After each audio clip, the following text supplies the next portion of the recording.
The Army is getting rid of a lot of mandatory training or making it optional. We're just going to get right to it. Here's what was cut. Resiliency training is completely gone. This was used to teach soldiers coping mechanisms for stress and adversity that come from service and the unique impact that can have on you and your family. The results of this training were always mixed, which isn't really surprising because many outcomes just couldn't be quantified, but it had no measurable impact on soldier suicides, which remain high. The rest I'm going over now will become optional. Individual and unit chemical, biological, radiological, and nuclear, or CBRN training, otherwise known adoringly as the gas chamber. The 40-hour combat lifesaver course, which covered things you may need to know for combat, like how to apply a tourniquet, how to call for medevac, and everything in between. Safety and occupational health training like basic risk management, traffic safety for drivers under 26, and blast overpressure mitigation to help curb TBIs. Law of war training that would provide an ethical and moral guide for soldiers engaged in combat. And on the other side of that, code of conduct training for if you're captured by the enemy. And online survival, evasion, resistance, and escape, or SEER courses. All told, the Army has managed to pare down mandatory courses from 27 to 16, and this is even after they removed 346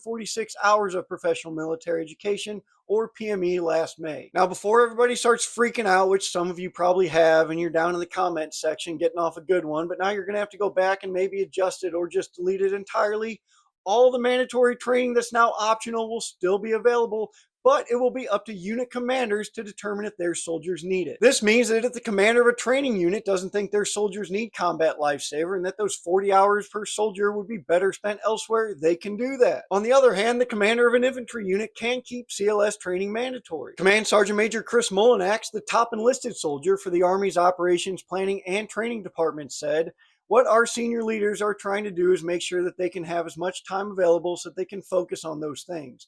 There's no distractions, there's no burdens, and our war fighters are focused on war fighting, and that is absolutely tough, realistic training in the field." Soldiers and every other service member have long talked shit about all the mandatory training, which, if we're being honest, was essentially a worthless check in the box, and it took a ton of time and could even require you to complete it on your own time, especially all the online bullshit. But there are concerns. Many are worried that removing resiliency training will have a detrimental effect. Retired Army Reserve Major General Tammy Smith said she worries that removing it is short-sighted and that it will leave soldiers and leaders without certain tools they don't get elsewhere. The bottom line is that now that soldiers have all this extra time, they'll be able to spend it with family and friends and on improving themselves, and it won't be filled up with more bullshit from the good idea fairy. Just kidding, that's probably going to happen. We have a lot more information on these changes in our full story at taskandpurpose.com, so go check that out and follow us here so that you don't have to read the news if you don't want to.